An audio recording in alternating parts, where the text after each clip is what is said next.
Welcome to the show, and thank you for joining us. Today, we're joined by Erika, known online as Normality Is Toxic. They're a photographer, mixed media artist, and collector active in the Tezos art community.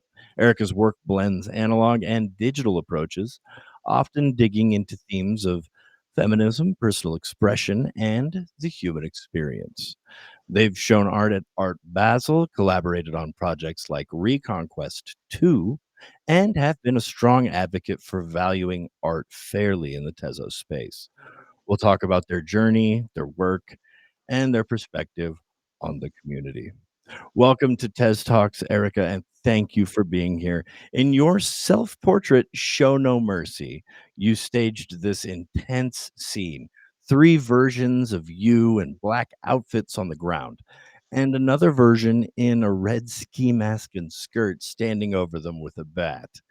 When you create something like that, are you staging it more as a performance, a story, or an exploration of identity? Thank you for having me. That intro was super cool, by the way. Yeah, that piece, I knew that it was for the What the Fuck game show, and I knew it was going to be a survival token. So in my mind, I was like, how do I showcase survival and how that means for me? And I struggle a lot with mental health and anxiety. That's not a secret. Um, I have a really hard time with like internal struggle and beating myself up.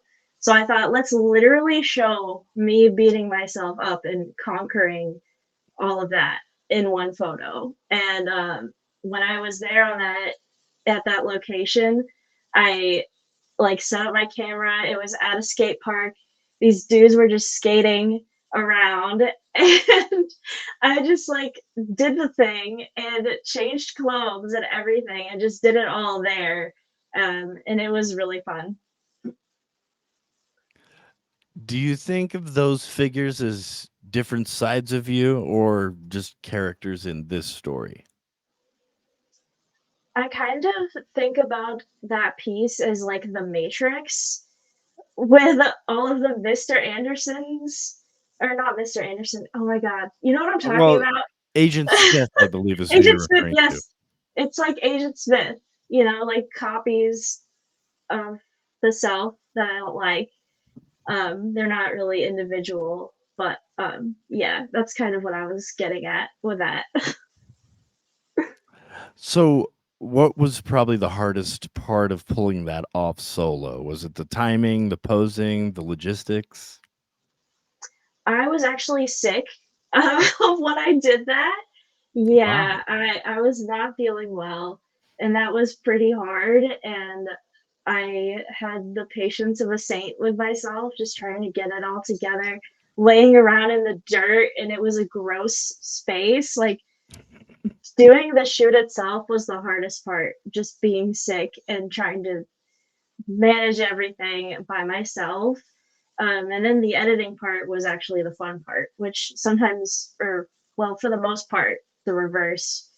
The editing part is harder because I'm just overthinking it, but I already knew what I wanted to do with it. So thank God that part was easy. Now, your first mint on Tezos was Not Your Meal back in August 2021. Looking back, what did that piece mean to you at the time? And how do you feel it set the tone for everything that followed?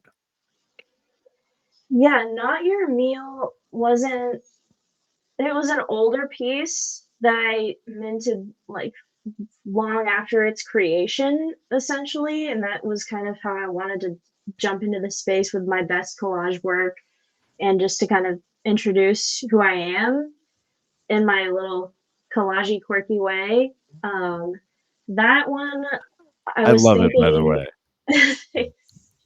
I was thinking about how, you know, women are objectified and how, they're just feasted on. Like, with the eyes, with the way that they're treated, with the way that I've been treated personally. And that collage was not pre-planned. I just found this like painting of a woman in a German art magazine, and I cut it out, and then I was like, huh, there's this food magazine.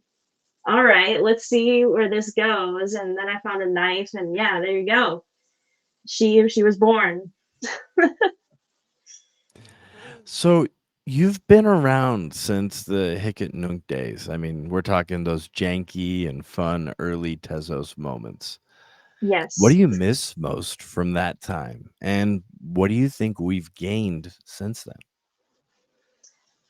I kind of miss the quirkiness of hen. Like, and it didn't really make sense at all, and I had to have people walk me through how to use it so many times. And when I finally like got the hang of it, I felt kind of like, oh, I know how to use this. And I would help other people use it, and I felt like it was a really cool way for me to connect with other people and help show them the way of the Tezos. And we did a lot of Tezos spaces and like interviewed a lot of different artists. I hosted spaces, I joined spaces, and it was just, we were really close, like a tight knit community. And I really do miss that. I feel like we have less spaces now. I feel like people are a little more tense these days. But I feel that love kind of coming back. And I like how we're more organized with our artwork and more thoughtful with our artwork, though there is AI slop, but that will always happen. It's beautiful to some. We can't dampen their dreams, I guess. That's true. Some people like the slop. They do. I mean, and we call those slop eaters pigs in the real world, right? Those are the ones that. Anyway, sorry, I'm not drawing any correlation. This is, no personal opinions here. No, none. None whatsoever. Oh, I appreciate you. So you spent time shooting in Iceland. Hmm. Abandoned buildings, craters, great glacial lagoons. A lot of those photos carry this quiet isolation. How did being in that kind of an environment alone influence the way you think about the human experience in your art? That's a really good question. Um, I traveled solo to Iceland for photography purposes to really challenge myself and kind of discover who I am alone. Like, can I take care of myself? Am I someone that can solo travel? Am I someone that can really like, That's impressive. Not That's and not for everybody. it is not. And I realized being out there alone and setting up the shots and like, and I'm not a nature photographer. I don't identify as a nature photographer. This You was don't very have a new. huge collage of like hummingbirds and flowers? I don't. I do not. Mm. Though I know some people that do, and they're amazing at it.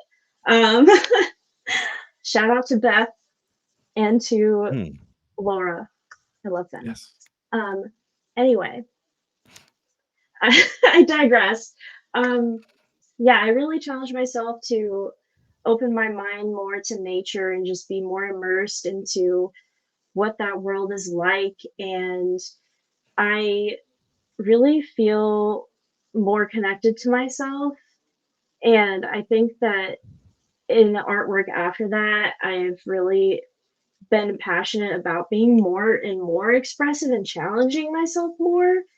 Um, I don't know what the rest of the question was, but hopefully I answered Oh, that. just the way you think about human experience in your art, that's all. Oh, right. The human experience. Yeah. Also doing that alone, I realized just how much of a consumerist society we live in because Mm. I'm living out of one suitcase and have my camera, and I realize like, hey, these are the only things I really need. It's just like a few things and my camera and the world. And it's just so easy to get wrapped up in what we're told what to buy, how to feel, how we should look, what we should wear. And I'm not gonna lie, like, that escape was necessary to really see the impact of that as a human being. It's like we're not built for all of this consumerism. We're not built for all of this stuff. And when you pull back all those layers and you're faced with just being alone with your own self, like, that is trivial to being human, to the human experience, I think. I would have to agree with you. I did not internationally travel. I can't say I'm any expert, but I did spend my time alone on the road, and you can cry on the phone, but they can't help you. Yeah, that's true. Oh, oh, yeah, good for you. That's powerful. Good for you. Thank you. Oh, so you've created on multiple blockchains, but you've described Tezos as feeling safer and more supportive. How did that difference show up for you in practice as an artist? Well, I will say that I started with Ethereum, minting on um, Foundation, Hmm. and I had a lot of support. I had great friends. Like, we were rolling. I was selling, and I was really marketing myself, pushing myself really hard. I made friends, and, like, I don't know, for whatever reason, it just all kind of felt like sand going through my fingers. Like, I was just losing it, like losing my balance, losing like my solidity in that community. And I don't think it's anyone's real like fault. It's just probably a cultural thing around Ethereum. Like, I felt inferior a lot, and I felt like I had to claw on top of other people, and that didn't feel fair. And I couldn't really collect either, so I couldn't really give back in the way that I wanted to. And when I joined Tezos, I felt like, okay, people support me, and I can and want to support them. And I want to talk to them and be around them. Like, I mean, more, we're in a digital world, but you know what I mean? Like, be around Of them. We're spending time. We may not be in each other's presence physically, but I figure this counts as spending time together too, right?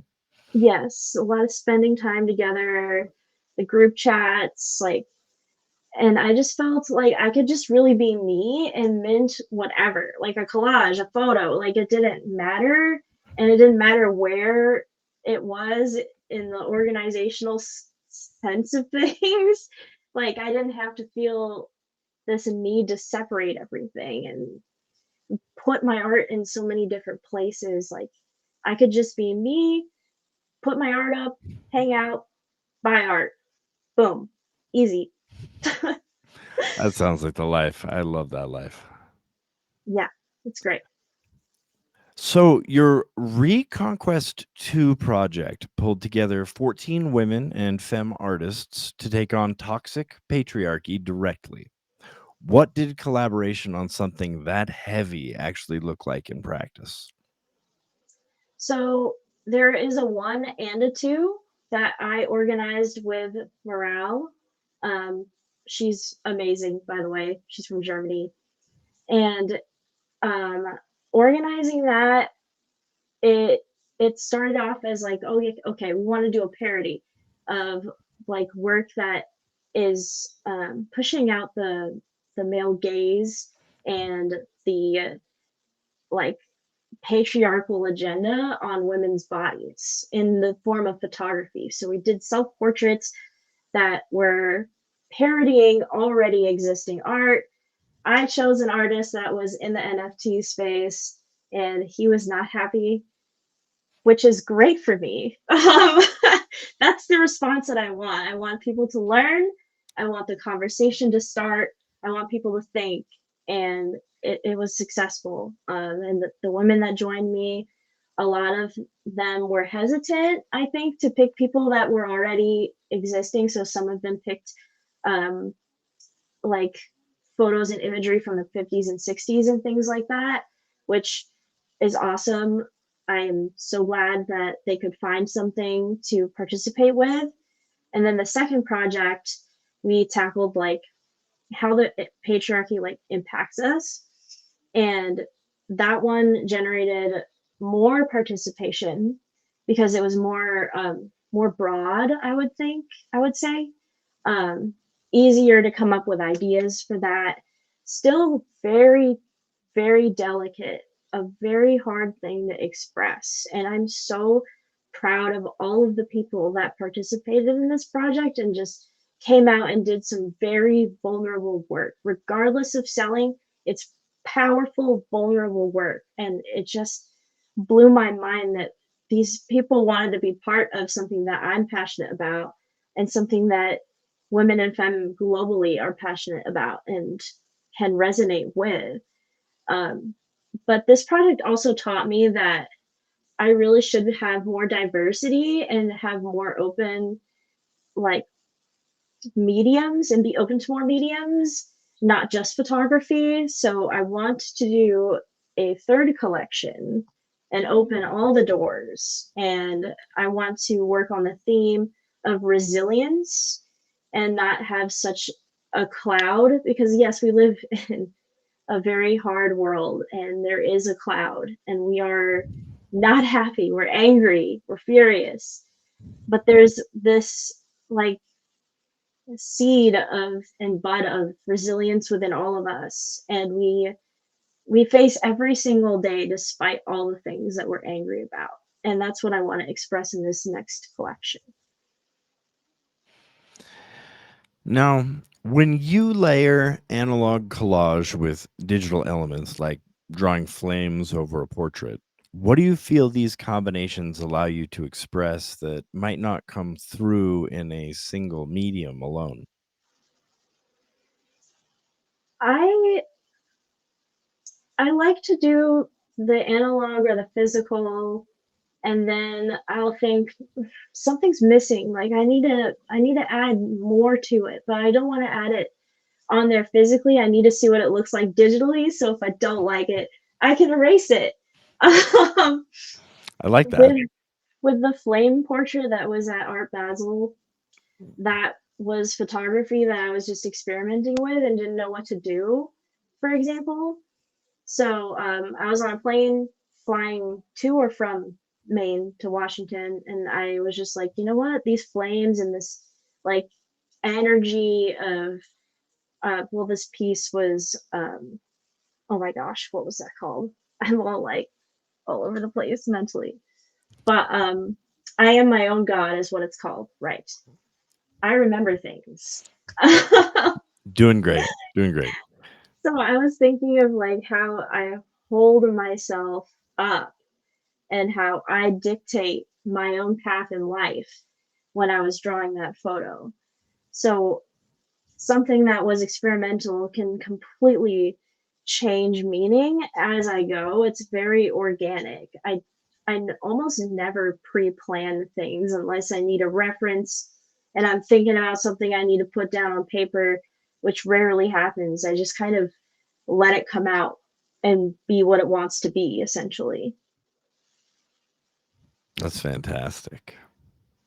Well, your early work, like Not Your Meal, set a tone for themes that you've definitely carried forward. How would you compare what you were expressing then with the direction of your more recent pieces? I think that that work was just a little piece of how I feel. And I think over time, I have come to find out how to grow that piece into a bigger message, into more meaning, into more emotion, and just keep pushing it and pushing it and pushing it. I think I really challenged myself over the years in this space, and a lot of the Tezos events and just interacting with other artists and, like, looking at what other artists are doing, it really, like, drives ideas and motivation that I didn't really have before, didn't really have access to before. And yeah, like, works like Not Your Meal, like, it's very obvious, but pieces now, there's way more layers. I mean, there could be an obvious message on the surface, but there's always more. There's more and more under the surface of my later work. That's awesome. So, if the Tezos community commissioned you to make a giant public artwork in Seattle, what would you put on the wall to represent us? Oh my god. Oh my god, I don't know. It would have to be super crazy, colorful, and vibrant, and encompassing all of the uniqueness that this community represents. Like, we're all, I feel like we're all a big band of people that were outcasts and we found each other in a sense.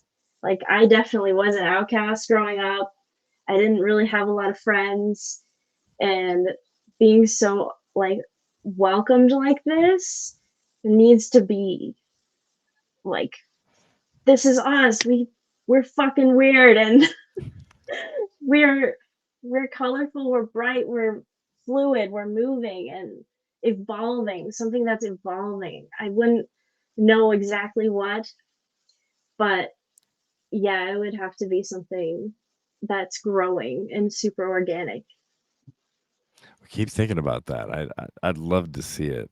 Love to see what we look like in your work. That would be amazing. So you're also a collector yourself. Now, do you ever regret a purchase, or is every piece a keeper? um I have And gotten some pieces. I do own some Brew Bears, just so you know. I saw you did too. I just want to say I do own a couple. Anyway, go ahead. Yeah, yeah. um it was all in support of the community, all right. Always.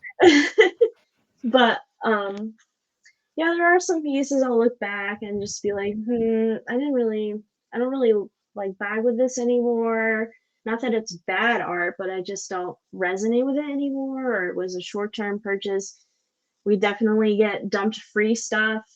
I don't know if you remember, we all got free COVID variants in our wallets. I I think I, remember those. I think I still have mine. Wow, those are great. Yes. All the different variants of SARS. Awesome. So fun. I loved seeing that in my wallet and not knowing what was going on. There are Oh, some yeah. people collecting them all. I'm like, I know there's a point to this, but I'm just gonna leave it alone, like I did with my actual COVID. Just Yeah. just let it be. Yeah. Um, yeah. I don't. I mean, there are some that I've hidden for sure. And there are some that I have bought that were copy minted and I had to burn, which Mm. happens. That happens Yeah. sometimes. That Uh, happens. People are not always honest, No. No. but Hmm. yeah, it is what it No, is. they're not. So, is there anything like your most surprising pickup that you picked up? Anything like that? Are there any hidden gem artists that you wish more people would notice? Oh man, I have 800 something NFTs. I have a lot. Wow. Um, by name, I feel like there's Cassie. I want to say her last name's Mogan. I'm gonna look this up really quick so I'm not wrong. So you put me on the spot. I do that. I apologize. It should be, Tez Talk Spotlight, shouldn't it? Right? Put you on the spot. Putting me on the spot. Yeah, I was right, actually. It's Cassie Yeah. Mogan. Nice. Mogan, Moghan. Okay. And she's phenomenal. I have some one of ones by her. Super amazing street photography. I wish more people saw her work. I wish that people collected from her more. And she's a gem. She's a great person, amazing person. And I love her. And there's also Matt Nova. I've collaborated with him before. He's from India, posts a lot of different art, does mixed media, is experimental, great person as well, super caring and kind person, just a great friend too. Like, all these people are my friends. And then there's 328 lad Jesse from New Zealand. I think a lot of people know about him already because he's been behind so many great projects like ACTZ, which people can like submit their work and be selected to do a commission, and they automatically get Tezos for their commission once they complete it. Like, it's an automatic bid on their piece. And he started this, and I've both participated and I've been a judge, and it's such a great thing to be a part of. And I feel like everyone should apply to do this so you can get the Tezos. um, yeah, I could talk forever about my friends. There's Morale, who has done this feminist project with me. There's oh my god, yeah, there's Beth, Elf Ears Fox Socks, who does floral work. She's fantastic. I've done collaborations with her. There's Scott X. I feel like you guys know about him already. He started God, what was that marketplace? He was part of that object marketplace. I keep forgetting what it's called on the spot. Versum. Versum, yes. Yes, he was behind Versum. Works with Taya. Yeah, he's a great person. Does paintings, has done some photography. Definitely worth supporting. I'm probably missing people. You have named amazing names. Now, this is supposed to be about you, and I appreciate you dropping all those names. But yeah, I can see where your inspiration can really come from. And if these are all your friends, I mean, which is awesome. Like this is, yeah, it makes a lot of sense. So Yeah, they're my homies. you got a great crowd. I just want you to know that your homies are amazing. They Now, are. if you could snap your fingers and change one thing about how Tezos art culture works right now, what would it be? Hmm. How the culture works. We're already super inviting and weird. I don't know what more I could want. I wish that I could hide some old art that I'm not proud of. Oh, that's every artist that ever lived, I think. Like, why does it have to be on display? Like, can I just erase it and keep my best? Like, can I just, like, not? No, this is not Facebook or Instagram. I'm sorry. Oh, Oh, you're doing great. So, what do you think future collectors will say about this Tezos chapter when they look back in 10 years? wow. This has been an interesting time. A lot of global turmoil, pain, a lot of expressions of that pain. There's been fundraisers, there's been active, like, things actively in motion to help each other. I think that when they look back, they'll see like how much we care about each other and how much we stand up for each other, because we just like call out the bullshit in this community and we don't stand for it, and we stand up for each other and for our friends. And this is like the strongest era of being like, you know what, fuck the pretenders in this space, and all the people putting on a face and saying one thing but doing another. Like, we're done with that. Like, at first we wanted to just make sales, but now we're like, no, we want to make sales to good people. And I think that shift is pretty prominent now. Yeah.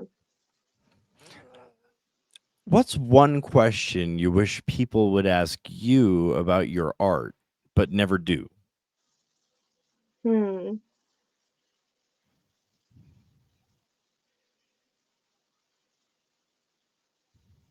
Sometimes I wish people would ask me about my process.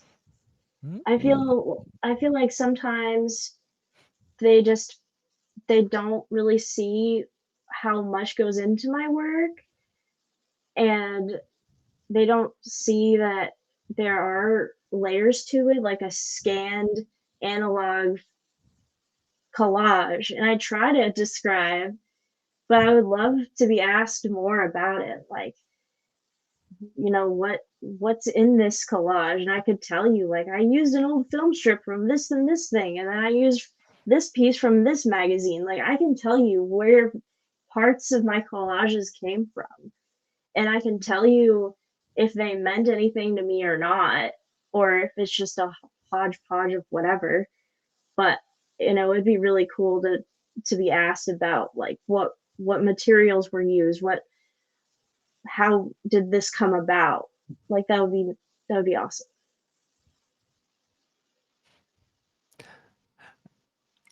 Where is the best place for people to find and support your work, Erica?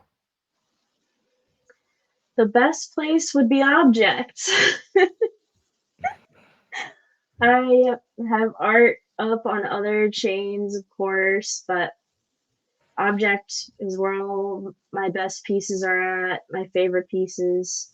Solana, I have some of my photography on there that I really love, but I want to take it down. Sorry, not sorry. Um, but yeah, the best place to support me is object. I do have my own website of older work and stuff that would be cool for people to look at if they wanted to. I did a lot of portraits of other people that I can't mint because permission, and I don't want to do that. Um, but yeah, there's more to me than just self portraits and collages. Like, I've done a wide range of work, and most of that can be found on my website. And that website is? ErikaLamothArt.com. There we go. Because if we don't have it, we can't go to it. Well, Erica, thank you again for joining us on Tez Talks and sharing your perspective. Your work challenges, provokes, and inspires. And it's clear how much you care about both your art and the wider Tezos community. For everyone watching, check out Erica's portfolio on Object and follow them over on X at Normal Is Toxic. And always, thank you for tuning in. We'll be back with more conversations with builders, artists, and creators across the Tezos and Etherlink space. Thank you for having me.